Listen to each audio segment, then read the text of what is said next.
नमस्ते सदा वत्सले मातृभूमि, जय हिंद दोस्तों चाइना ने S-400 सिस्टम को LAC पर तैनात कर दिया है। चाइना के द्वारा S-400 सिस्टम LAC पर तैनात करने का मतलब ये है कि वो भारत को लंबी दूरी से ही निशाना बनाना चाहता है और ऐसे में अब भारत को दोबारा से अपने एयर डिफेंस के बारे में सोचना होगा, यानी कि एयर डिफेंस प्लान के बारे में कि भारत को किस तरीके से टैकल करना होगा चाइना के एयर डिफेंस को, क्योंकि चाइना जो कि रशिया के S-400 सिस्टम का इस्तेमाल कर रहा है वो एक शक्तिशाली और घातक हथियार है जिसका ऑर्डर भारत ने भी किया हुआ है और दिसंबर तक भारत को पहली रेजिमेंट S-400 की मिल जाएगी। ऐसे में एक डोमिनेट करने की कोशिश कर रहा है यहाँ पर चाइना, क्योंकि अभी हाल ही में chief of defence staff Bipin Rawat ने ये बात कही है कि एयर डिफेंस थिएटर कमांड बेहद ज़रूरी हो गया है, क्योंकि इस वक्त जो एयर डिफेंस है वो काफ़ी कॉम्प्लेक्स होता जा रहा है, क्योंकि इस क्षेत्र में एयर स्पेस का इस्तेमाल बहुत ज़्यादा हो सकता है, क्योंकि जो एयर स्पेस है वो केवल विमान और हेलीकॉप्टर तक सीमित नहीं है। यानी कि उन्होंने कहा कि लंबी दूरी की मिसाइलों से खतरा हो सकता है। पूर्वी लद्दाख में चीन ने शिनजांग में होटन एयरबेस और तिब्बत में न्यांची एयरबेस पर 2 S-400 स्क्वाड्रंस को तैनात कर रखा है। इसके अलावा उसने लद्दाख के पार और अरुणाचल प्रदेश में भी अपने एयर डिफेंस को तैनात कर रखा है। तो ऐसे में अब जो डिफेंस एक्सपर्ट्स हैं वो कहते हैं कि चाइना को जवाब देने के लिए भारत को अपने एयर डिफेंस के बारे में बहुत ज़्यादा मजबूती से सोचने पर विचार करना चाहिए, यानी कि भारत को काउंटर मेजर्स पर काम करने की बेहद आवश्यकता है। ये जो जटिल सिनेरियो है, यानी कि कॉम्प्लेक्स सिनेरियो है, ऐसे में armed UAV, swarm drones, missile और रॉकेट PLA के स्टैंड एलोन हथियार बन चुके हैं।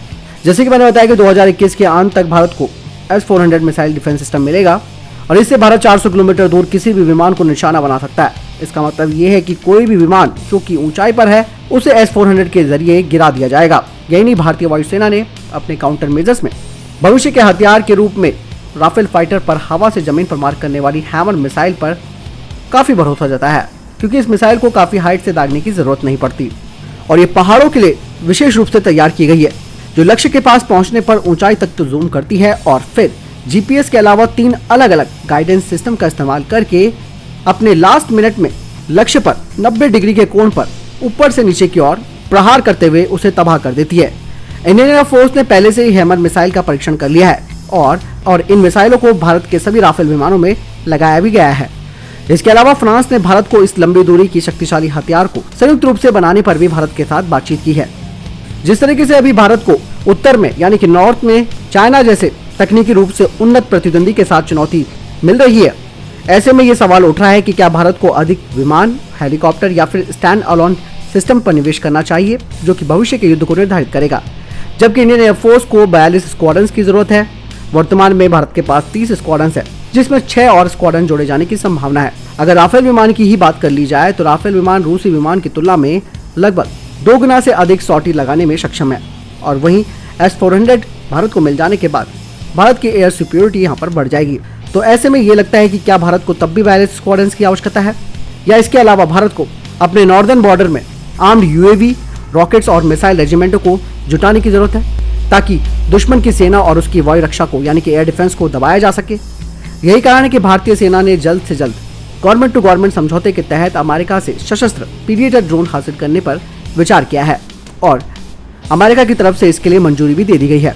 यही नहीं, इसके अलावा जो सबसे बड़ा थ्रेट होता है वो होता है साइबर सुरक्षा। तो साइबर सुरक्षा के लिए भी अमेरिका भारत की मदद कर रहा है। उसने कहा है कि वो भारत को साइबर सुरक्षा में प्रशिक्षित करेगा, क्योंकि चाइना की तरफ से साइबर अटैक बहुत ज़्यादा भारत के अंदर किए जा रहे हैं और ऐसे में साइबर हमले की चपेट में भारत के जो हथियार प्रणालियां हैं वो भी खतरे में है।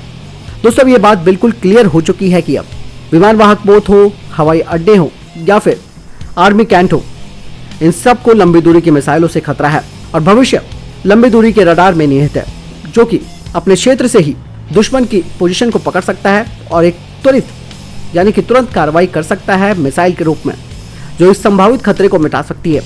अब भारत को यह सोचना होगा कि चीन ही नहीं बल्कि पाकिस्तान भी भारत का मुख्य विरोधी है। ऐसे में वो भी अपने युद्ध की तैयारियों को बदल रहा है, तो यहाँ पर भारत को अब लंबी दूरी की मिसाइलों पर ज्यादा भरोसा करना होगा और इसके साथ साथ भारत को अपने रॉकेट्स, मिसाइल रेजिमेंटों को जुटाना होगा। यही नहीं, आर्म्ड UAVs की भी जरूरत भारत को है।